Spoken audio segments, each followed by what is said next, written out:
আসসালামু আলাইকুম। আম, আমি আসলে অনেক ইম্পর্টেন্ট একটা বিষয় শেয়ার করার জন্য ভিডিওটা করছি, আর সেটা হচ্ছে যে গতকাল বিকেলে আমার ফোনে একটা ফোন আসে। একজন লোক আমাকে বলছিল যে আপনার বিকাশ অ্যাকাউন্টে ভুলে কিছু টাকা গিয়েছে, টাকাটা যেন আমি ব্যাক করে দিই ওনাদেরকে। তো আমি ওনাকে বললাম যে ঠিক আছে, আপনি একটু ওয়েট করেন, আমি ব্যালেন্সটা চেক করে দেখি। তো আমি এট ফার্স্ট মেসেজ চেক করলাম, তো মেসেজে কোনো ব্যালেন্সের এ ধরনের কোনো মেসেজ আসেনি। ইভেন আমার বিকাশের ব্যালেন্সেও কোনো ব্যালেন্স আসেনি। সো আমি দেখলাম যে আমার যতটুকু ব্যালেন্স ছিল ঠিক ততটুকুই আছে, এর বাইরে এক্সট্রা কোনো ব্যালেন্স অ্যাড হয়নি। তো আমি ওনাকে ফোন দিয়ে ফোন ব্যাক করে বললাম যে এরকম কোনো ব্যালেন্স আমার ফোনে আসেনি, আপনি হয়তো বা ভুল করছেন, ভালো করে চেক করে দেখেন। তো উনি উল্টা আমাকে বলছিল যে আমি যেন ভালোভাবে চেক করে দেখি আর কি। সো আমি কি করলাম, ফোনটা সুইচ অফ করলাম, দেন অন করলাম, দেন আবারও দেখলাম।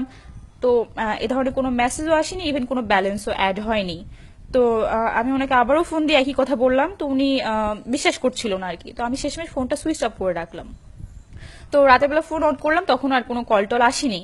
সো আজকে বিকালবেলা একই ঘটনা, একইভাবে ঘটলো। আর সেটা হচ্ছে যে আম, আজকে এক মহিলা বিকালবেলা আমাকে ফোন দিয়ে আমাকে বলছে যে আপু, আপনার নাম্বারে আমার 10,000 টাকা চলে গিয়েছে, 10,200 টাকা। তো টাকাটা আপনি ব্যাক করে দেন, এটা আমার অনেক পরিশ্রমের টাকা, অনেক কষ্টের টাকা। তো শুনে একটু খারাপ লাগলো।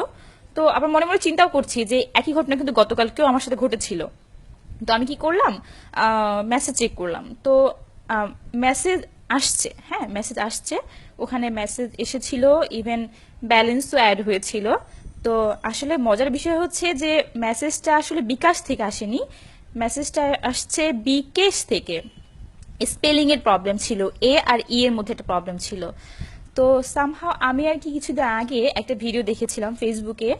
সো ওইটা আমার সঙ্গে সঙ্গে মাথার মধ্যে চলে আসে যে একজন লোকের একটা ভিডিও দেখেছিলাম যে তার বিকাশে ছিল প্রায় 16,000 টাকার মতো। আর একজন তাকে ভুল করে নাকি টাকা সেন্ড করে দিয়ে তার যতটুকু ব্যালেন্স ছিল সেটাও নাকি চলে গেছে আর কি। তো আমার কেন যেন একটু সন্দেহ হলো, আমি সঙ্গে সঙ্গে কি করলাম, বাসার নিচে এজেন্টের দোকান আছে, বিকাশের দোকান। তো আমি ওখানে গেলাম, গিয়ে আর কি বললাম ওনাদেরকে প্রবলেমটা, যে এরকম এরকম প্রবলেম হচ্ছে, তো আমি এখন কি করব, এটা তো বিকাশ থেকে আসেনি। তো উনি আর কি আমাকে অনেক হেল্প করলো। উনি বললো যে আপু, আপনি কোনো রেসপন্স করবেন না, আর ওদের সাথে কন্ট্যাক্ট করার দরকার নেই, আমি এটা কাস্টমার কেয়ারে বলে নাম্বারটা আর কি আমি সলভ করছি আর কি। তো ভালো কথা। তো ওনারা আমাকে একইভাবে বারবার ফোন করেই যাচ্ছিল। তো লাস্ট যখন আমি ওনাদের ফোনটা আর কি পিক করলাম, তো ওনারা আমাকে বললো যে আমার সিমটা বন্ধ করে দিবে, আমার বিকাশ অ্যাকাউন্ট বন্ধ করে দিবে। সো নানান ধরনের কথাবার্তা বলছিল আর কি। তো আম, আমি আসলে বলতে চাই আপনাদেরকে যে সামনে ঈদ, আর আম, এই সমস্ত লোকজনেরা আর কি এই ঈদের সুযোগ ব্যবহার করেই সবার সাথে এই ধরনের কাজগুলো করছে।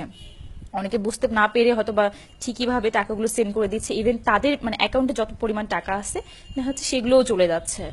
তো আমার মনে হয় আমি হয়তো বা ভিডিওটা দেখেছিলাম, দ্যাটস ওয়াই আমি কিন্তু অ্যালার্ট ছিলাম। আমার মনে হয় সবার এরকম অ্যালার্ট থাকা উচিত। আর চারিদিকে খেয়াল রাখা উচিত, আমাদের চারপাশে কি হচ্ছে, আমাদের নিজেদের সাথে কি হচ্ছে, এটা খেয়াল রাখা উচিত।